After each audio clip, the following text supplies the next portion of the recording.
आज हम बात करेंगे गर्भ गीता के बारे में। यहाँ पर भगवान श्री कृष्ण और अर्जुन का संवाद चल रहा है। भगवान श्री कृष्ण का वचन है कि जो प्राणी इस गर्भ गीता का पाठ करता है सो पुरुष गर्भवास में नहीं आता। अर्जुन पूछते हैं कि हे कृष्ण, यह प्राणी जो गर्भ विषय आता है सो किस दोष करके आता है?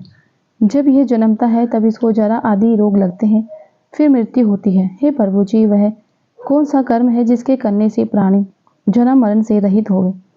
भगवान श्री कृष्ण कहते हैं कि हे अर्जुन, ये जो मनुष्य है सो अंधा व मूर्ख है, जो संसार के प्रति प्रीति रखता है। वह पदार्थ मैंने पाया है और पाऊंगा, ऐसी चिंता मन से उतरती नहीं। आठ पहर माया को ही मांगता है। इन बातों को करके बारंबार जन्मता व मरता है, गर्भ विषय दुख पाता है। अर्जुन कहते हैं कि हे भगवान, ये मन मस्त हाथी की नाई है, तृष्णा इसकी शक्ति है। यह मन 5 के वश में है, काम, क्रोध, लोभ, मोह, अहंकार, और पांचों में अहंकार बहुत बली है। सो कौन यत्न है जिससे वह वश में होवे? भगवान कहते हैं कि यह मन हाथी की नाई है, तृष्णा इसकी शक्ति है, मन 5 के वश में है, इसमें अहंकार श्रेष्ठ है। हे अर्जुन, जैसे हाथी अंकुश के वश में होता है, वैसे ही मन रूपी हाथी को वश में करने के लिए ज्ञान रूपी अंकुश है। अहंकार से जीव नरक में पड़ता है। अर्जुन कहते हैं कि हे श्री कृष्ण, एक तुम्हारे नाम के लिए वन खंडों में फिरते हैं, एक बैरागी हुए एक धर्म करते हैं। इस विषय कैसे जानने की जो वैष्णव है वह कौन है?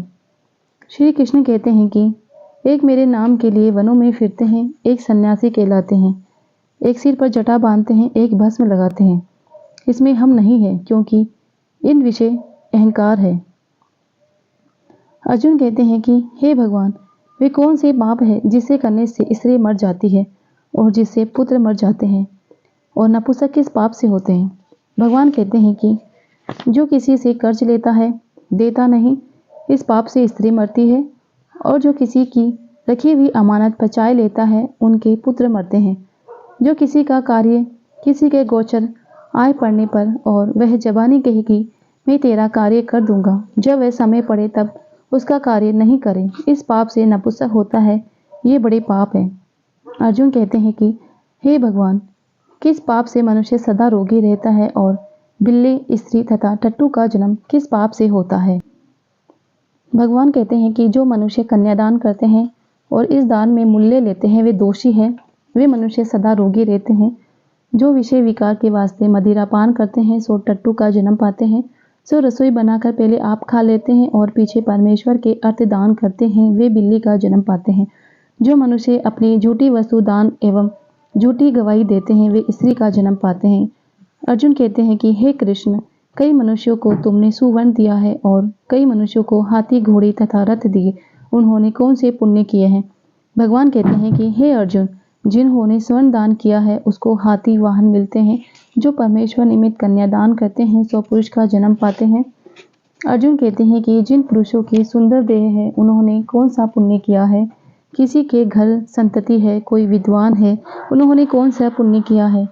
कृष्ण कहते हैं कि हे अर्जुन, जिन्होंने अन्न दान किया है उसका स्वरूप सुंदर है, जिन्होंने विद्या दान किया है वे विद्वान होते हैं, जिन्होंने संतों की सेवा करी वो पुत्रवान होते हैं।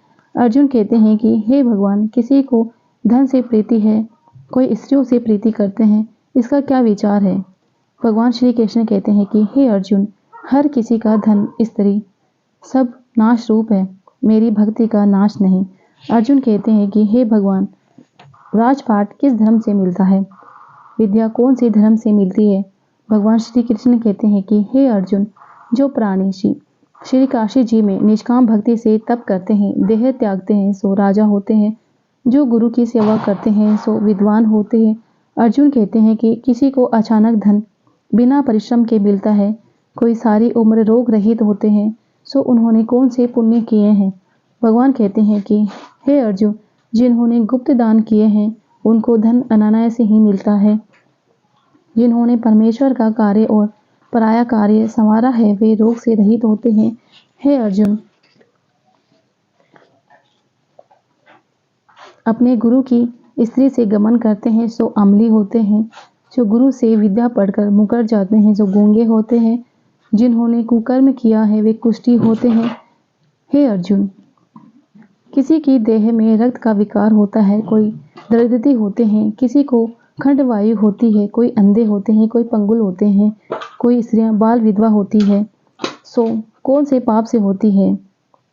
भगवान कहते हैं कि जो क्रोधवान रहते हैं उनको रक्त विचार होता है, जो कुशील होते हैं वे दरिद्रता होते हैं, जो कुकर्मी ब्राह्मण को दान देते हैं उनको खंडवायु होती है, जो प्राणी स्त्री को नंगी देखता है, स्त्री की कुदृष्टि करता है, जिसने गो व ब्राह्मण को लात मारी है सो लंगड़ा और पंगुल होता है, जो स्त्री पति को छोड़कर प्राय पुरुष का संग करती है विधवा होती है। अर्जुन कहते हैं कि हे भगवान, तुम पार ब्रह्म हो, तुमको मेरा नमस्कार है। मैं तुमको संबंधी जानता था, अब मैं परमेश्वर मानता हूँ। हे पार ब्रह्म, गुरु दीक्षा कैसी होती है, कृपा करके कहो। भगवान कहते हैं कि हे अर्जुन, तुमको धन्य है, फिर तुम्हारी माता भी धन्य है, जिनके तुम जैसे पुत्र हुए, जिन्होंने गुरु दीक्षा पूछी है। हे अर्जुन, सारे संसार के गुरु जगन्नाथ है, विद्या का गुरु काशी, चारों वर्ण का गुरु ब्राह्मण, ब्राह्मण का गुरु सन्यासी, सन्यासी उसको कहते हैं जिसने सबको त्याग करके मेरे विषय में मन लगाया, सो ब्राह्मण जगत गुरु है। हे अर्जुन, यह बात ध्यान देकर सुनने की है कि गुरु कैसा हो, जिसने सब इंद्रियां जीती हो, जिसको सब संसार ईश्वर रूप नजर आता हो, ऐसा गुरु करे जो परमेश्वर को जानने वाला हो। उस गुरु की पूजा सब तरह से होती है। हे अर्जुन, जो गुरु का भक्त है सो मेरा भक्त है। जो प्राणी गुरु सम्मुख होकर मेरा भजन करते हैं उनको भजन करना सुफल होता है। जो प्राणी गुरु से विमुख, उनको सप्तग्राम मारे का पाप है। गुरु से विमुख प्राणी का दर्शन करना योग्य नहीं। गृहस्थ गुरु से विमुख हो वो चांडाल के समान है। जिस जगह मदिरा का भांड हो उस विषय को गंगा जल को अपवित्र होता है। इस तरह गुरु से विमुख का भोजन भी अपवित्र होता है। उसके हाथ का देवता भी नहीं लेते, उसके सर्व कर्म निष्फल होते हैं। कुकर्म, सुकर्म, गंधर्व, काक, इन सब योनियों में सर्व की बड़ी खोटी होनी है। इन सब से भी वह मनुष्य खोटा है जो गुरु नहीं करता। गुरु बिना गति नहीं होती, अवश्य नरक को जाएगा। गुरु दीक्षा बिना प्राणी के सब फल निष्फल हो जाते हैं। जन्म मरण से रहित नरक नहीं भोगता। जो प्राणी गुरु की सेवा नहीं करता सो 3.5 करोड़ वर्ष तक नरक भोगता है। जो गुरु की सेवा करता है उसको कई अश्वमेध के पुण्य का फल प्राप्त होता है। हे अर्जुन, हमारे संवाद को जो प्राणी पढ़ेंगे और सुनेंगे और सुनाएंगे सो गर्भ के दुख से बचेंगे और उनकी 84 कट जाएगी। इसी करके इस पाठ का नाम गर्भ गीता रखा है। श्री कृष्ण महाराज के मुख से अर्जुन ने श्रावण किया। गुरु दीक्षा लेना उत्तम कार्य है। उसका फल यह है कि नरक में 84 से जीव बचा रहता है। भगवान प्रसन्न होते हैं। गर्भ गीता का पाठ आपको अच्छा लगा हो तो लाइक करें और हमारे चैनल पर पहली बार आए हैं चैनल